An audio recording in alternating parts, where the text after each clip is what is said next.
Hola, mi nombre es Judith y en este video les hablaré sobre la nutrición en hidroponía y temas relacionados como la fertirrigación, hidroponía y semihidroponía.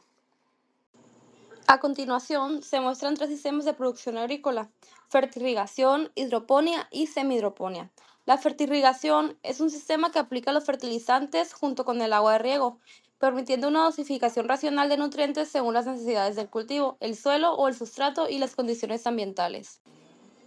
Por otro lado, la hidroponía es un sistema de cultivo sin suelo donde las raíces reciben directamente una solución nutritiva y utiliza como medio de cultivo agua o sustratos inertes. A diferencia de la fertirrigación, aquí toda la nutrición proviene de la solución nutritiva. Por último, tenemos la semihidroponía. La semihidroponía es un sistema intermedio entre el fertirriego y la hidroponía, el cual utiliza como medio de cultivo sustratos como fibra de coco, perlita o grava.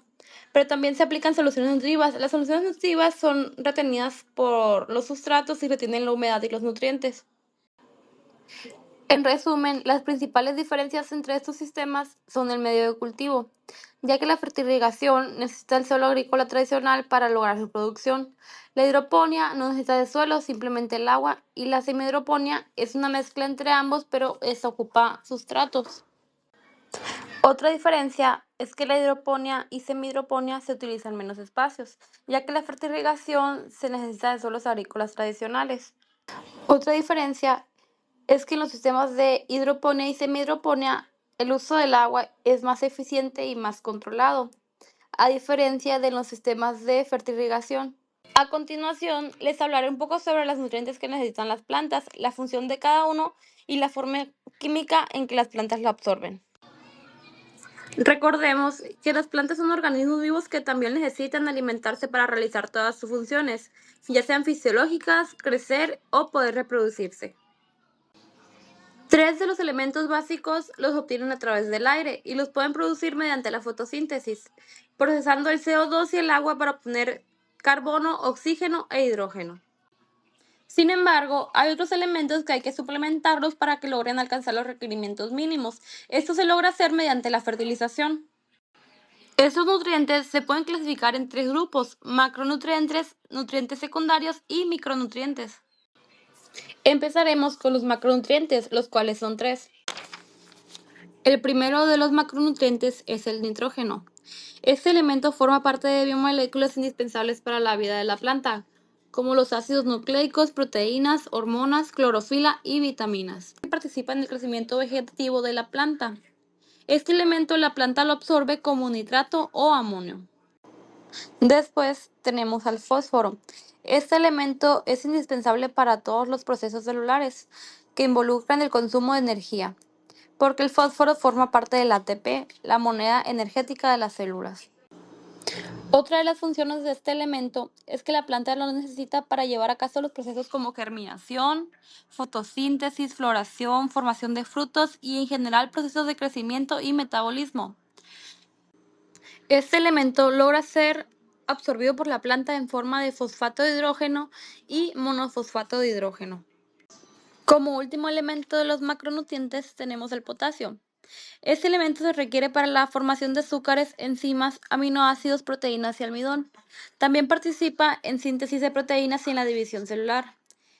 Otra de sus características es el responsable de la apertura y cierre de estomas y por último nos ayuda a mejorar la calidad de los frutos. Este elemento es absorbido por la planta como en forma de ion potasio. Ahora continuaremos con los nutrientes secundarios, que está compuesto por calcio, magnesio y azufre. Calcio, al igual que el potasio, también se ve involucrado en mejorar la calidad y prolongar la vida útil de frutos, plantas, mejorando también su rendimiento. También es un importante componente estructural de las paredes celulares. Ayuda a la resistencia por estrés abiótico como el estrés por sequía. Participa en la elongación y división celular, en la formación de nuevos tejidos, así como el movimiento del agua en las células. Este nutriente la planta lo logra absorber en forma de ion de calcio. El magnesio es indispensable para que se lleve a cabo la fotosíntesis, ya que forma parte de la clorofila y también participa en algunas reacciones enzimáticas involucradas en la generación de energía. Actúa como transportador y a su vez regula la absorción de otros nutrientes. Para que la planta logre la absorción de ese nutriente debe estar como ion magnesio. Como último, en los nutrientes secundarios tenemos el azufre. El azufre es un elemento clave para la síntesis de clorofila.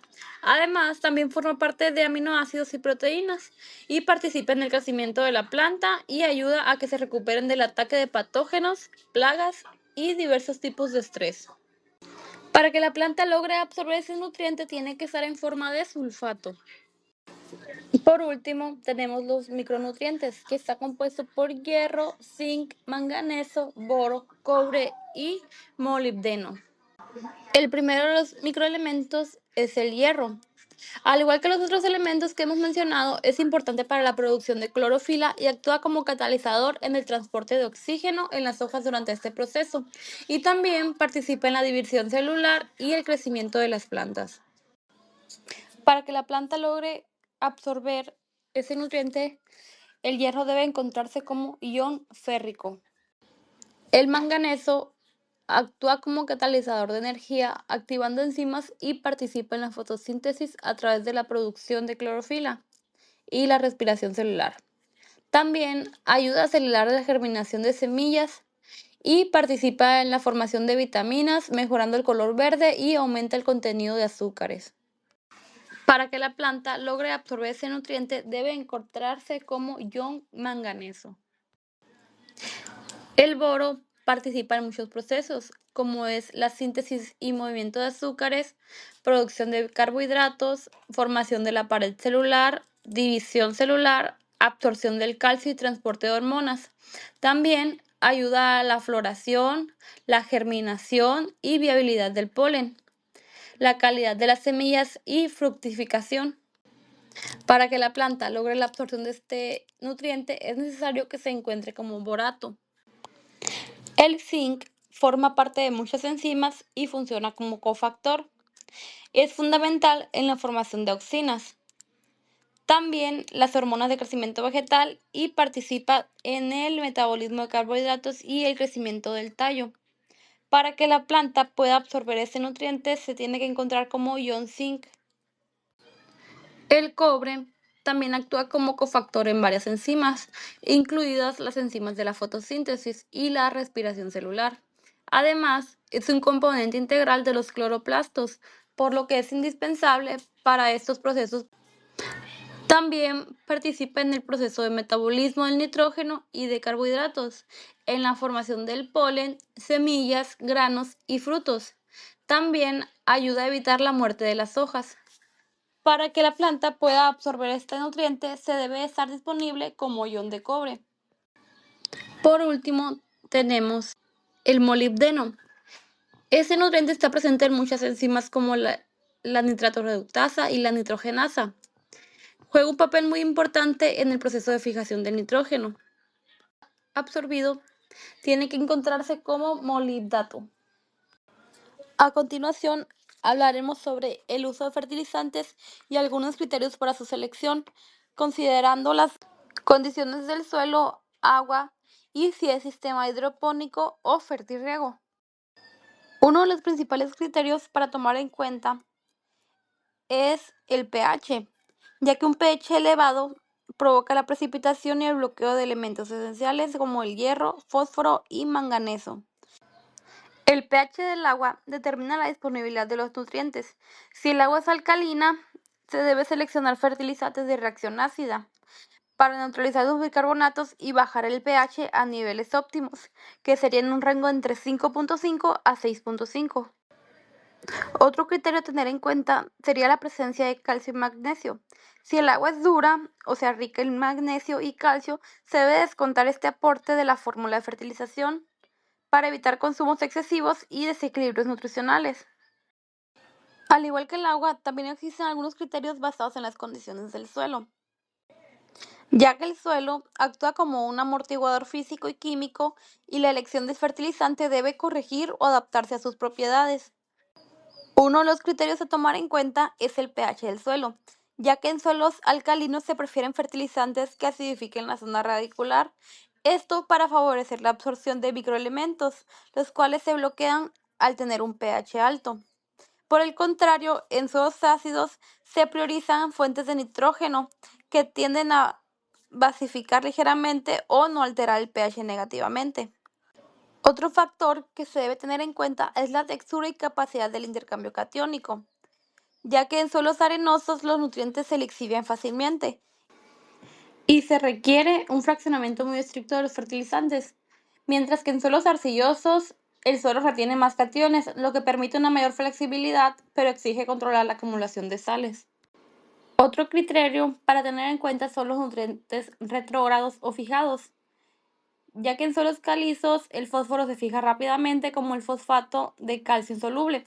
Por ello, en fertirriego se aplican polifosfatos o formas ácidas de fósforo de manera continua y localizada. Ahora les voy a hablar un poco sobre los criterios relacionados con el sistema de fertirriego. Especialmente el más utilizado es el riego por goteo, ya que este sistema requiere mucho cuidado para evitar problemas en los goteros y en las líneas de riego. Uno de los criterios más importantes en este sistema es la solubilidad. En fertirriego los fertilizantes deben ser completamente solubles en agua, es decir, deben disolverse al 100% y no dejar residuos sólidos. Esto es muy importante ya que cualquier partícula insoluble puede tapar los filtros y los goteros, afectando el funcionamiento del sistema y la distribución uniforme de los nutrientes. Otro aspecto fundamental es la compatibilidad química entre los fertilizantes, ya que cuando se preparan las soluciones nutritivas en los tanques de mezcla, si se combinan productos incompatibles se puede formar precipitados insolubles que también provocan obstrucciones en el sistema. La regla más importante es que nunca se deben de mezclar calcio como el nitrato de calcio con sulfatos, porque como el sulfato de potasio y el sulfato de magnesio reaccionan y forman yesos, también llamado sulfato de calcio, el cual se precipita y forma un taponamiento en el sistema. Por otro lado, tampoco se debe mezclar calcio con fosfatos, como el fosfato monomoámico o el fosfato diamónico, ya que se forman fosfatos tricálcico o otro componente insoluble. Para lograr evitar estos problemas se utilizan sistemas de múltiples tanques. Generalmente se trabaja con un tanque A donde se coloca el calcio y el hierro, un tanque B donde van los fosfatos, sulfatos y otros micronutrientes, y un tanque C destinado a los ácidos. De esta manera se evita que los fertilizantes incompatibles se relacionen entre sí y se mantiene un sistema de fertirriego eficiente y seguro. Ahora van los criterios a tomar en cuenta para un sistema hidropónico. Este tipo de sistema no tiene suelo, por lo tanto la planta depende completamente de la solución nutritiva. O sea que aquí no tenemos margen de error, porque el suelo ya no funciona como una reserva ni regulador de nutrientes. Por lo tanto, en este tipo de sistemas es un poco más cuidadoso tomar en cuenta bien los criterios para que todo salga bien. Uno de los primeros criterios es la pureza de los fertilizantes, ya que se deben usar fertilizantes de grado hidropónico. Estos deben de estar libres de impurezas y totalmente solubles. Esto para lograr evitar daños en las raíces y algún problema en el sistema. También es muy importante la forma en la que está presente el nitrógeno. El nitrógeno debe portarse principalmente en forma nítrica, mientras que el nitrógeno amoniacal debe estar solo en pequeñas cantidades, ya que un exceso de este puede dañar las raíces y acidificar la solución nutritiva. También debemos de tener en cuenta el uso de quelatos, especialmente para el hierro, porque ayudan a mantener disponibles los micronutrientes dentro de la solución nutritiva. Además, se debe de controlar la conductividad eléctrica, esto para evitar que el estrés hídrico o toxicidad por exceso de sales. Entre los fertilizantes más usados en este tipo de sistemas están el nitrato de calcio, nitrato de potasio, sulfato de potasio, ácido fosfórico y fosfato monoamónico, debido a su alta solubilidad y eficiencia en los sistemas de hidroponía. Les voy a hablar un poco sobre el manejo de ácidos y fertilizantes compuestos. Empezaremos por definir qué es un ácido. Un ácido en este caso tiene varios significados. Por ejemplo, se pueden definir como fuentes de macronutrientes esenciales, o sea, ácidos fertilizantes. Estos son compuestos químicos en estado líquido que además de su alta reactividad química aportan nutrientes esenciales directamente asimilables por la planta una vez que se incorporan y diluyen el agua del riego. En este tipo de ácidos se destacan principalmente dos, el ácido nítrico y el ácido fosfórico. El ácido nítrico se emplea como una fuente líquida de nitrógeno aportando el anión nitrato, mientras que el ácido fosfórico se emplea como la fuente líquida por excelencia para suministrar fósforo, aportando principalmente el anión fosfato monobásico. En este caso, las principales funciones que realizan estos ácidos son la neutralización de bicarbonatos y regularización y manipulación del pH. En la neutralización de bicarbonatos, los ácidos se utilizan para destruir los excesos de bicarbonato presentes en aguas de riego alcalinas o duras. Al reaccionar con ellos, los transforman en agua y gas carbónico, evitando que esos bicarbonatos se unan al calcio o magnesio para formar incrustaciones calcáreas, mientras que en la regulación y manipulación del pH se utiliza como una herramienta principalmente en el cabezal riego para disminuir el pH de la solución salina final. Esto estabilizándolo habitualmente en rangos óptimos entre 5.8 y 6.2, lo cual garantiza la solubilidad absoluta de los fertilizantes simples o compuestos y maximiza la absorción de nutrientes en la zona radicular. Estos ácidos se incorporan al sistema mediante inyectores automatizados, sistemas Venturis o bombas de pistón comandados por sensores de pH en tiempo real colocados en el cabezal de riego. Ahora continuamos con los fertilizantes compuestos. Los fertilizantes compuestos son productos manufacturados que contienen dos o más macronutrientes primarios combinados en una misma partícula o solución líquida, formulados bajo un equilibrio específico. Para lograr aplicar este tipo de fertilizantes se disuelven previamente en los tanques madre del cabezal de riego, para después ser dosificados de forma proporcional al caudal de agua general. Este tipo de fertilizantes es recomendable utilizarlos en explotaciones de pequeña o mediana escala, donde se busca simplificar la operatividad del cabezal de riego, disminuyendo el riesgo de error humano durante el pesaje de múltiples materias primas individuales. También cuando el equilibrio comercial se adapta perfectamente a una fase fenológica específica del cultivo. Las ventajas principales son que simplifican el almacenamiento y el manejo en campo, reducen equivocaciones en las mezclas y suelen venir acondicionados de fábrica con micronutrientes como quelatos y agentes que mejoran la solubilidad. Mientras que la desventaja principal es que son fórmulas rígidas. Por ejemplo, si mi cultivo experimenta una deficiencia repentina de potasio y quiero subir solo ese elemento, no puedo hacerlo usando el compuesto sin alterar o inflar el nitrógeno o el fósforo. Además, su costo por unidad de nutrientes suele ser superior a la de la materia prima simple.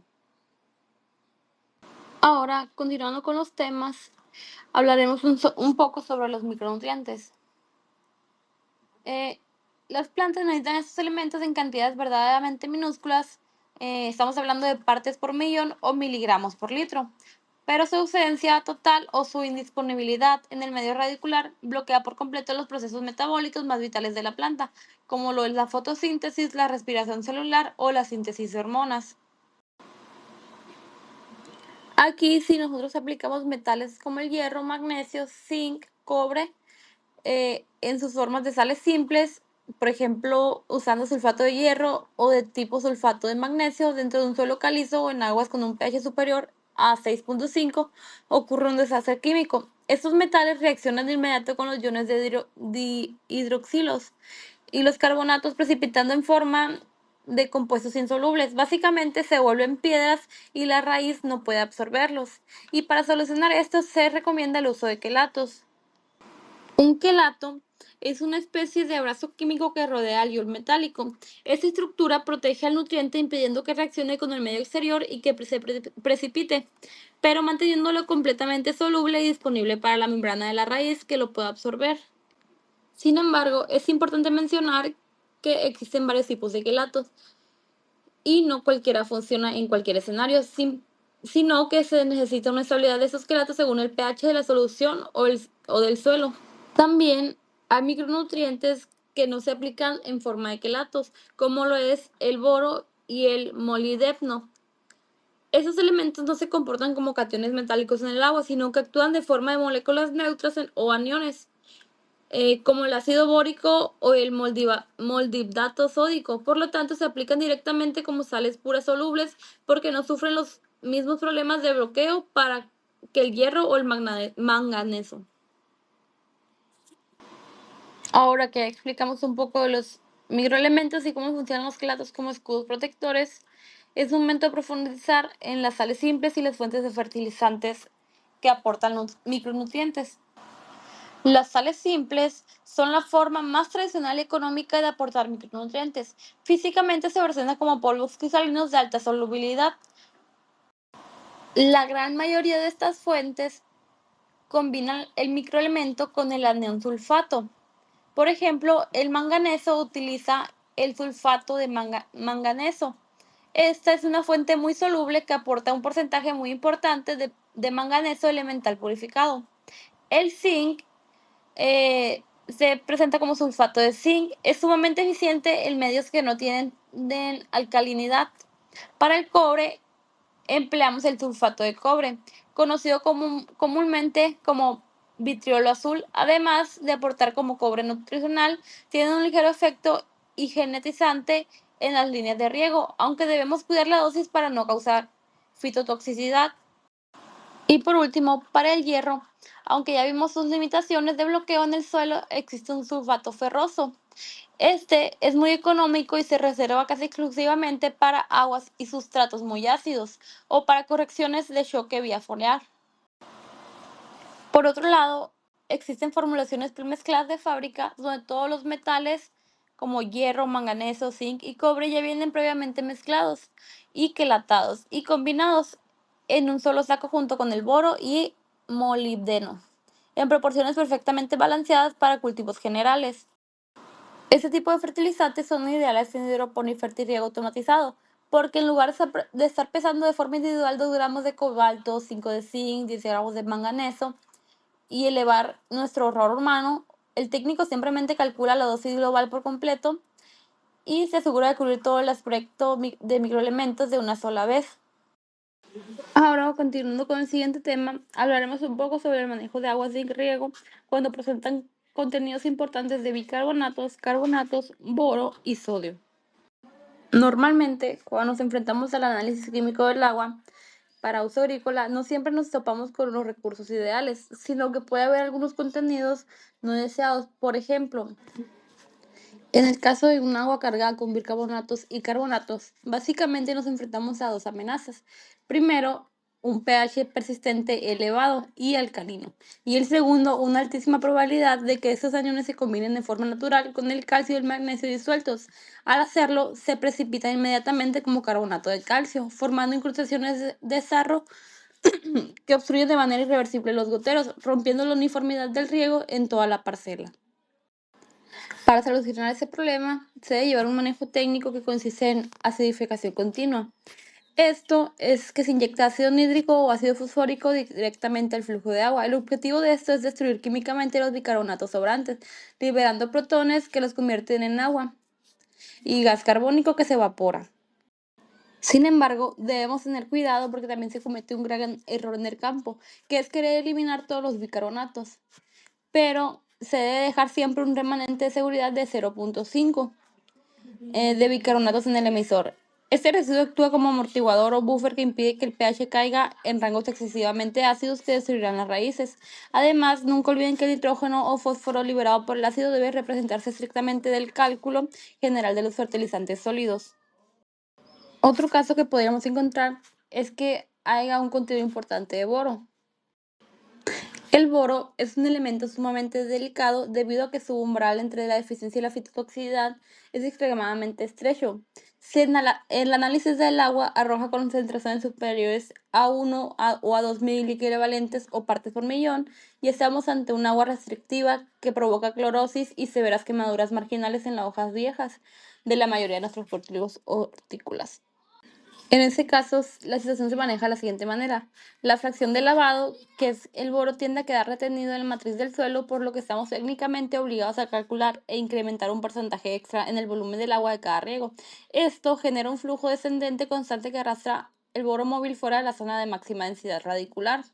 Otra opción es el antagonismo nutricional, donde se debe mantener niveles óptimos y elevados de calcio en nuestra solución nutritiva, ya que el calcio ejerce un efecto protector en las membranas celulares de la raíz y compite directamente por los sitios de absorción del boro, mitigando sustancialmente el impacto de la toxicidad en el cultivo.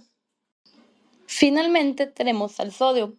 El exceso de sodio ataca por dos frentes: reduce el potencial osmótico, dificultando la absorción del agua por parte de la planta, y destruye por completo la estructura física del suelo.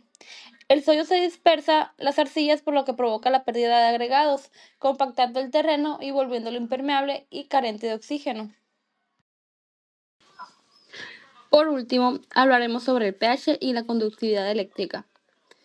Estas son de las más importantes para todo el sistema de nutrición vegetal, ya que si no las controlamos de nada sirve tener los mejores fertilizantes, ya que solamente estaremos destruyendo el potencial productivo de nuestro cultivo. El pH mide la acidez o alcalinidad. Normalmente, el rango ideal para la mayoría de cultivos hortícolas está entre 5.8 y 6.2. Por lo tanto, si el pH sube y se vuelve alcalino en un rango de 7 a 7.5, ocurre un bloqueo químico masivo, donde el fósforo reacciona inmediatamente con el calcio libre y precipita en forma de fosfato cálcico. Al mismo tiempo, micronutrientes vitales como el hierro, manganeso y zinc se vuelven totalmente indisponibles. La planta entra en clorosis y deficiencia extrema. Aunque el suelo esté lleno de nutrientes, la planta se muere de hambre porque no puede absorberlos. Por otro lado, si el pH baja demasiado, se vuelve una acidez extrema. Este rango es de 5.0 para abajo. El ambiente se vuelve tan agresivo que ocurre una destrucción física de las membranas celulares de los pelos absorbentes de la raíz. Además, a pHs tan bajos, los elementos como el aluminio o manganeso se vuelven altamente solubles, alcanzando niveles de fitotoxicidad que envenenan y detienen por completo el crecimiento radicular. Normalmente se utilizan ácidos nítricos o fosfórico para destruir el exceso de bicarbonatos y forzar a la solución a mantenerse en el rango óptimo de 5 a 6.2, lo que favorece a un rendimiento óptimo. Por otro lado, tenemos la conductividad eléctrica. La conductividad eléctrica nos mide la concentración total de sales disueltas en el agua de riego o en una solución del suelo. Cada cultivo tiene un umbral de conductividad, a partir de la cual su rendimiento empieza a caer en picada. La conductividad eléctrica puede afectar a la planta principalmente con dos opciones. Una es el efecto osmótico, que es una sequía fisiológica. Cuando aplicamos un exceso de fertilizantes o el agua de la finca es muy salina, la conductividad eléctrica se dispara. Al haber demasiadas sales afuera, la presión osmótica del suelo supera la de la propia planta. Esto genera un fenómeno dramático, ya que el suelo retiene el agua con tanta fuerza que la planta no puede absorberla. Para poder tomar una sola gota de agua, la planta se ve obligada a gastar toda su energía metabólica en osmorregularse internamente. La otra forma es el costo productivo. En lugar de usar su energía y azúcares para hacer crecer los frutos, desarrollar hojas o ganar peso, la planta gasta su energía simplemente en sobrevivir y no marchitarse. El suelo es devastador para el productor, marchitez esporádica, entrenudos cortos, frutos enanos, entre otras cosas, y la aparición de fisiopatías como la necrosis apical. En conclusión, el pH y la conductividad eléctrica son líneas rojas de la producción. Manipular el pH es garantizar que la comida esté disuelta y disponible. Y manipular la conductividad eléctrica es asegurar que la planta no gaste su energía defendiéndose del suelo, sino concentrándola en llenar de frutos de calidad. Y si fallamos en estas dos variables, el potencial genético de la semilla se pierde por completo.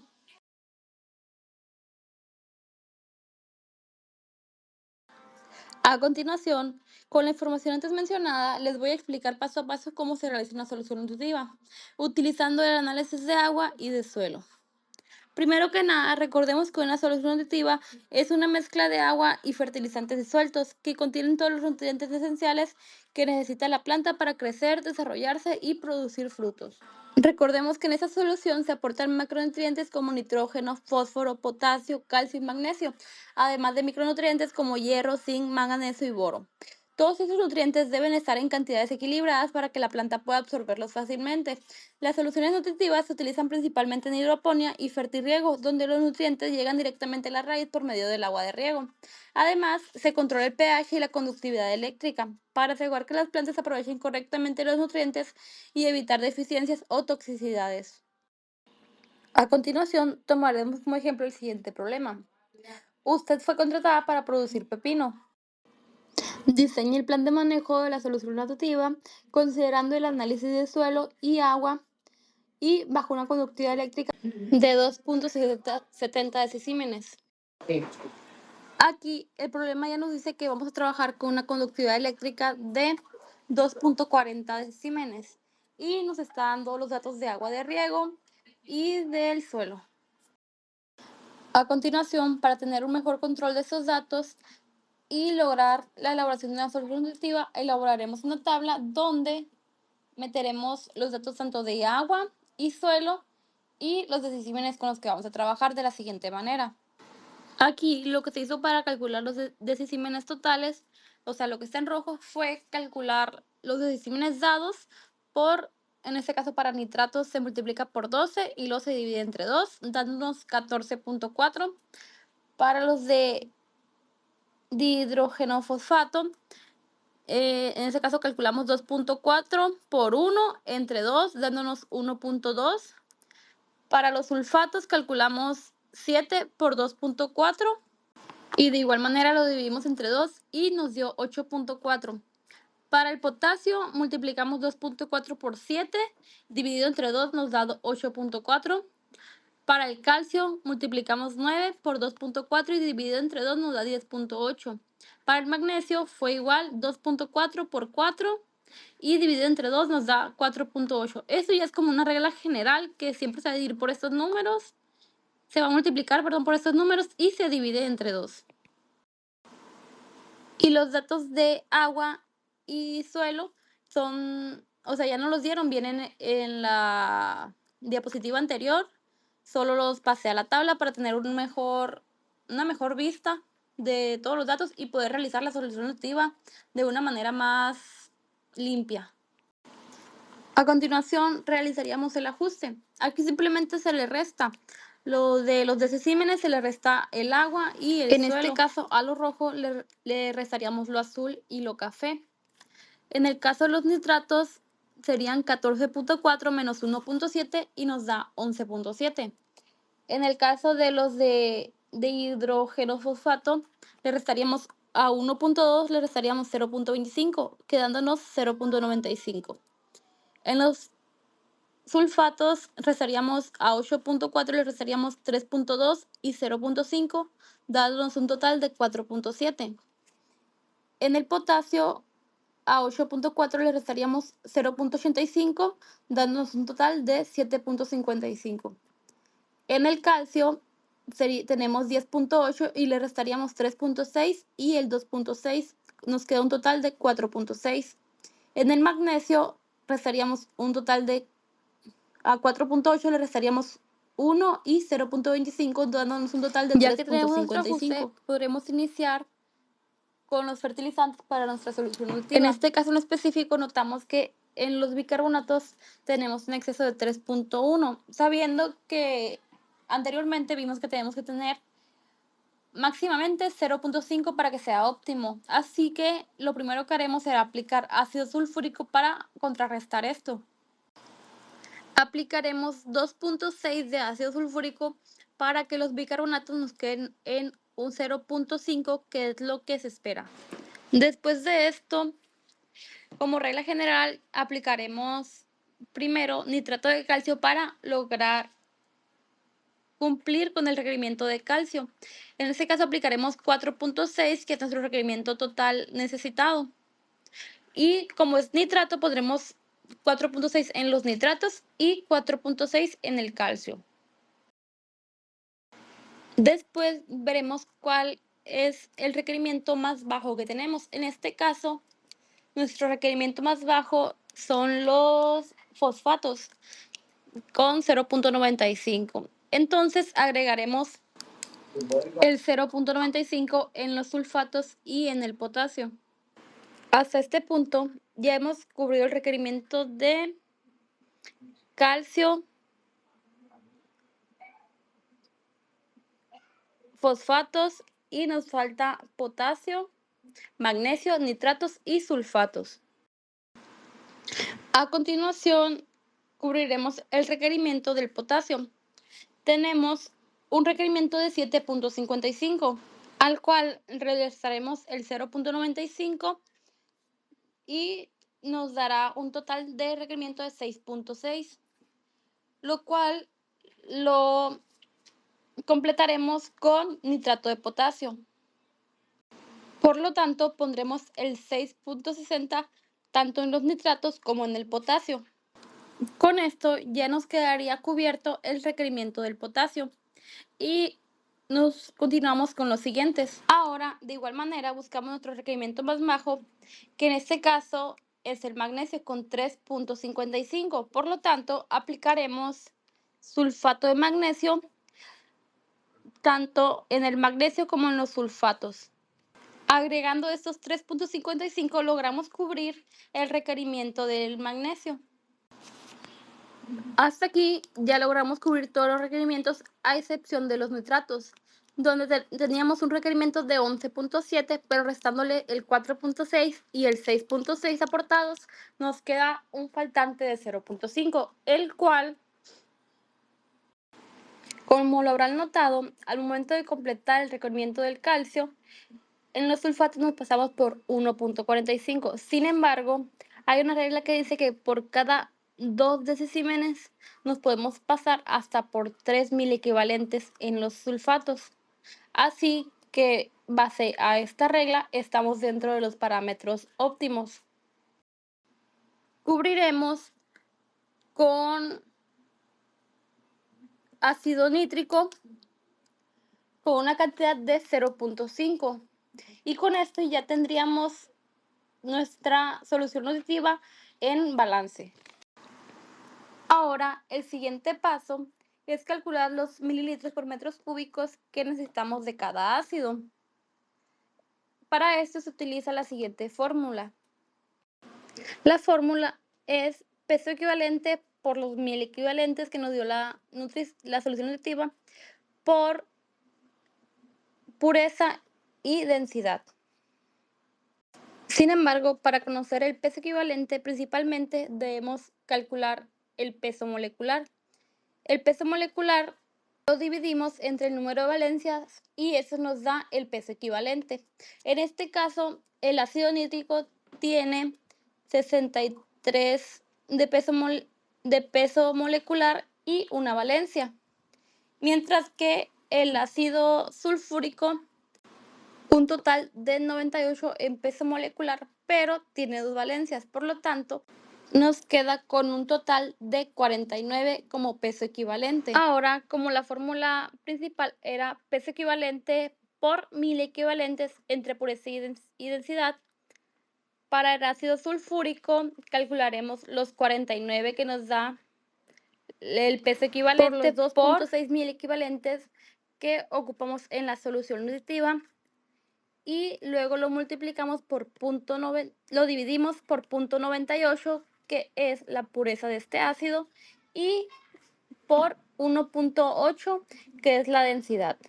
En este caso nos da un resultado de 72.22, mientras que el ácido nítrico multiplicamos 63, que es su peso equivalente, por 0.5, que son los equivalentes que utilizamos, por entre 0.80, que es su pureza, por 1.2, que es su densidad, y nos da un total de 32.81. Ahora calcularemos los miligramos por litros de cada uno de los fertilizantes. Para esto ocupamos de igual manera el peso equivalente de los fertilizantes. Se sacan exactamente con la misma fórmula y para ahorrar datos yo ya los tengo aquí. Por ejemplo, el nitrato de calcio tiene un peso equivalente de 118. El fosfato monopotásico de 136, el nitrato de potasio de 101, el sulfato de magnesio de 87. En esta tabla, los datos de miliequivalentes son los que nos da la solución nutritiva. Y calculamos los miligramos por litro, solamente multiplicando los miliequivalentes por litro por el peso equivalente, dándonos un total de 542.8 en el nitrato de calcio, 129.2 en fosfato monopotásico, 666.6 en nitrato de potasio y 308.88 en sulfato de magnesio. Los ácidos no se calculan porque los calculamos anteriormente con la otra fórmula. Si quisiéramos los resultados en gramos por metros cuadrados en vez de miligramos por litro, pasan exactamente igual. Ahora vamos a tomar en cuenta que tenemos un Venturi de 8.9 y vamos a calcular las veces de concentración de la solución nutritiva. En este caso, como es un Venturi de 8.9, vamos a dividir 1000 litros entre 8.9, que nos da un resultado de 112.35 veces la concentración. Ahora, para calcular los miligramos por metro cúbico, tendremos que multiplicar los 112.35 que nos dio del Venturi, de las veces concentradas, por el miligramos por litros. Eso lo vamos a dividir entre 1000 y nos va a dar kilogramos por metros cúbicos. En el caso del ácido fosfórico se multiplicó el 2.6 por 112.35 entre 1000 y nos dio un total de 8.11. Mientras que el nitrato de calcio es un total de 60.98 y así sucesivamente. A continuación se multiplican los kilogramos obtenidos por 1.2, que normalmente son tinacos de 1200 litros. En este caso se multiplican entonces el 8.11 por 1.2, dándonos un total de 9.73, y se hace lo mismo con todas las demás. En conclusión, esta tabla representa nuestra receta operativa. Al mezclar esas cantidades exactas de insumos en nuestro tanque de 1200 litros, garantizamos que al pasar por el Venturi calibrado a 8.9, nuestro cultivo reciba una solución perfectamente balanceada con una conductividad eléctrica óptima de 2.40 decímenes.